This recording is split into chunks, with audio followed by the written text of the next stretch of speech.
یعنی کہ آپ ایک مہینہ دیکھیں تو وہ کسی اور شیپ کے ہوں گے، اس کے بعد دیکھیں تو وہ کسی اور شیپ کے ہو جاتے ہیں۔ مزید اگر ہم اس میں دیکھیں تو لہروں کے اندر مواد کاٹنے، منتقل کرنے، طے نشینی کرنے کے لیے کافی قوت موجود ہوتی ہے، کیونکہ پانی بہت زیادہ وزن کریٹ کرتا ہے۔ بیٹا ساحلی علاقوں میں لہروں کی وجہ سے کئی واضح زمینی نقوش بنتے ہیں، ٹھیک ہے۔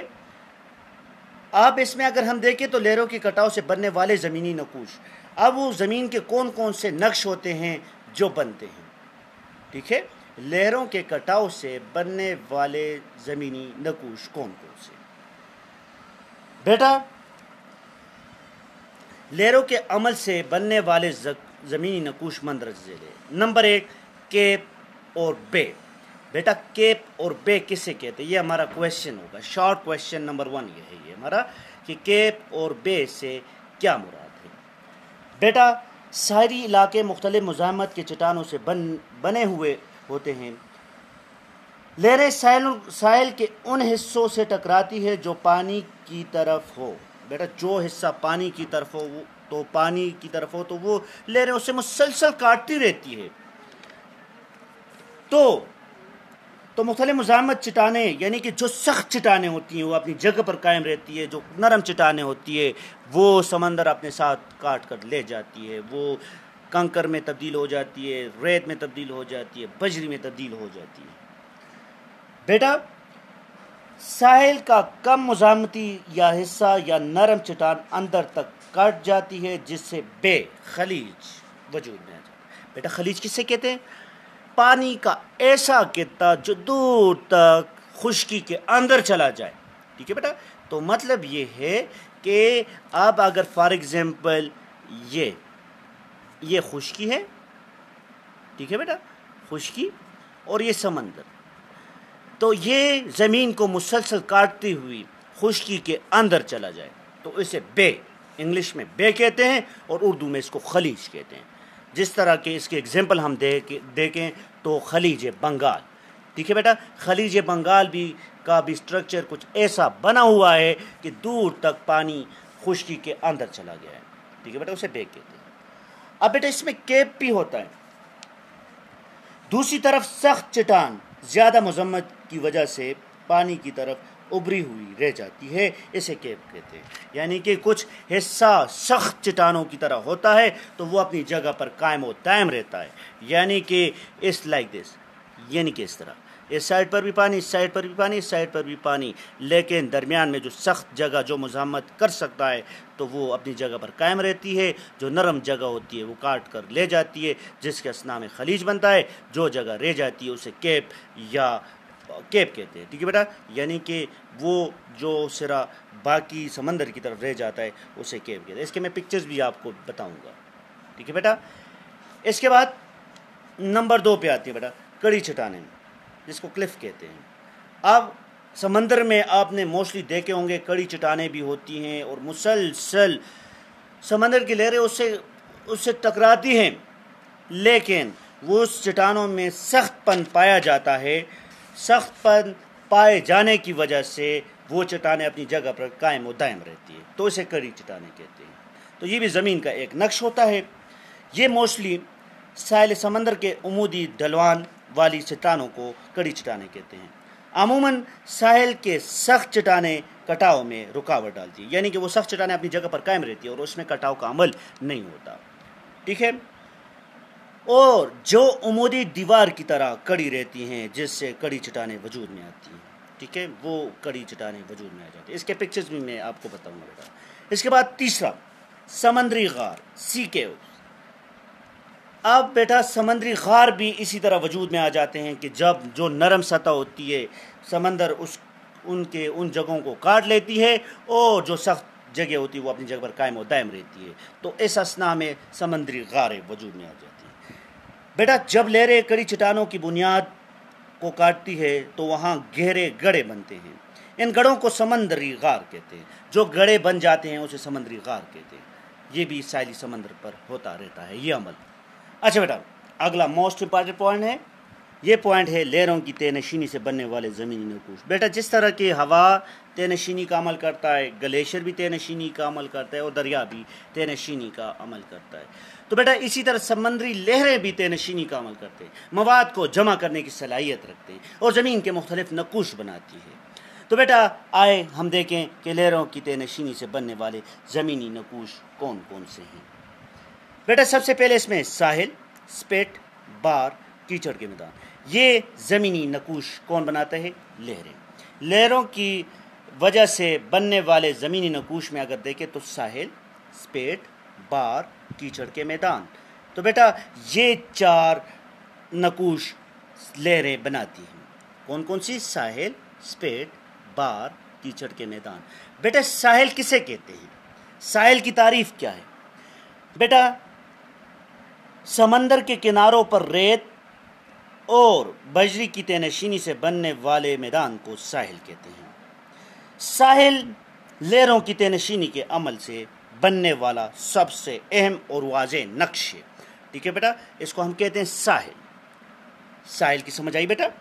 یعنی کہ سمندر کے کناروں پہ جتنا بھی ریت بجری ہو تو یہ مواد جب جمع ہوتا ہے تو اسے ساحل کہتے ہیں۔ ساحل کی لہروں کی تہ نشینی کے عمل سے بننے والا سب سے اہم اور واضح نقش ہے، ٹھیک ہے بیٹا۔ اس کے ساتھ مزید بیٹا دوسرے نمبر پر آتا ہے سپٹ۔ سپٹ کیا ہے؟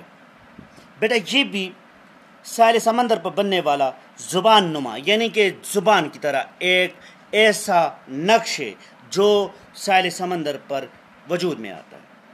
بیٹا زبان نما کا ایک ٹیلا جو ریت اور بجری پر مشتمل ہوتا ہے، یہ ایک طرف سے خشکی کے ساتھ منسلک ہوتا ہے جبکہ دوسری طرف پانی کے اندر ہوتا ہے، جسے سپٹ کہتے ہیں۔ کیا کہتے ہیں؟ سپٹ کہتے ہیں۔ سمجھ آئی؟ یعنی زبان نما نقش کو سپٹ کہتے ہیں۔ یہ بھی ساحل سمندر پر بننے والا سب سے اہم نقش ہے۔ بیٹا اس کے بعد تیسرے پہ آتے بار۔ بار کیا ہوتا ہے؟ بیٹا جب ریت اور بجری کے ٹیلے سمندر کے فرش پر کسی دریا یا خلیج کے دان، بیٹا خلیج کسے کہتے ہیں؟ ابھی بتایا میں نے، خلیج کہتے ہیں جو پانی دور تک خشکی کے اندر چلا جاتا ہے۔ خشکی کے اندر پانی کا بڑا قطعہ جب چلا جاتا ہے اسے خلیج کہتے ہیں۔ تو اسی طرح بیٹا بار جو ہوتا ہے تو یہ ریت بجری کے ٹیلے سمندر کے فرش پر کسی دریا خلیج کے دہانے پر بن جاتے ہیں تو انہیں بار کہتے ہیں۔ اسے کیا کہتے ہیں؟ بار کہتے ہیں۔ سمجھ آگی بیٹا؟ اس کے بعد فورتھ ون کیچڑ کے میدان۔ بیٹا کیچڑ کے میدان بھی وجود میں آتے ہیں سمندر کی ساحلوں پر۔ بیٹا اس میں اگر ہم دیکھیں تو جب لہریں کیچڑ کو کم گہرے پانی میں یا ساحل پر ذخیرہ کر دیتے ہیں تو اسے کیچڑ کا میدان وجود میں آتے ہیں۔ بیٹا کیچڑ کے میدان میں ایک خاص قسم کے جنگلات پائے جاتے ہیں جنہیں مینگر جنگلات کہتے ہیں، جو ہمارے دیکھو بیٹا ہمارے جنوب میں، پاکستان کے جنوب میں بحیر عرب واقع ہے۔ بحیر عرب کے ساحل پر بہت بڑے جنگلات ہیں مینگرو کے، تو بیٹا اس کو مینگرو کے جنگلات کہتے ہیں، ٹھیک ہے۔ اسے کون سے جنگلات کہتے ہیں؟ مینگرو کے جنگلات کہتے ہیں۔ بیٹا اس چیز کی سمجھ آ گئی کہ لہروں کی تہ نشینی سے بننے والے زمینی نقوش کون کون سے ہیں؟ تو ایک پہ آپ ہیڈنگ میں لکھیں گے، لانگ کوشچن ہے آپ کا، ساحل، سپٹ، بار، کیچڑ کے میدان۔ اس کو اپنے الفاظ میں آپ نے ایکسپلین بھی کرنا ہے۔ اب بیٹا جو موسٹ امپارٹنٹ پوائنٹ ہے اس کو میں ڈسکس کرنے جا رہا ہوں، بیٹا توجہ فرمائیں۔ اچھا بیٹا آج ہم نے پڑھا لہروں کے عمل سے بننے والے زمینی نقوش، یہ ہمارا لیکچر نمبر 3 تھا۔ بیٹا لہریں کسے کہتے ہیں؟ یعنی سمندر کے لہریں، یہ ہمارا کویشچن ہے، لہریں کسے کہتے ہیں؟ سمندر کے اوپر نیچے حرکت کو لہریں کہتے ہیں۔ لہروں کے کٹاؤ سے بننے والے زمینی نقوش کون کون سے ہیں؟ نمبر 1 کیپ اور بے، کڑی چٹانیں، نمبر 3 سمندری غار۔ اچھا بیٹا لہروں کی تہ نشینی سے بننے والے زمینی نقوش کون کون سے؟ لہروں سے بننے والے زمینی نقوش مندرجہ ذیل ہے۔ نمبر 1 ساحل، سپیٹ، بار، کیچڑ کے میدان، ٹھیک ہے بیٹا۔ تو یہ آج کا ہمارا ٹاپک ہے، آئی ہوپ اس کی اچھے سے سمجھ آئی ہوگی آپ کو۔ بیٹا آپ نے اسے کرنا ہے کہ لہروں سے بننے والے زمینی نقوش کے بارے میں آپ نے 1 بائی 1 سب کو ایکسپلین کر کے اس کا ہوم ورک لکھ کے اسکول کو لے کر آنا ہے یا اس کے امیجز نکال کے مجھے واٹس ایپ کرنی ہے۔ Thank you very much for today. اللہ حافظ۔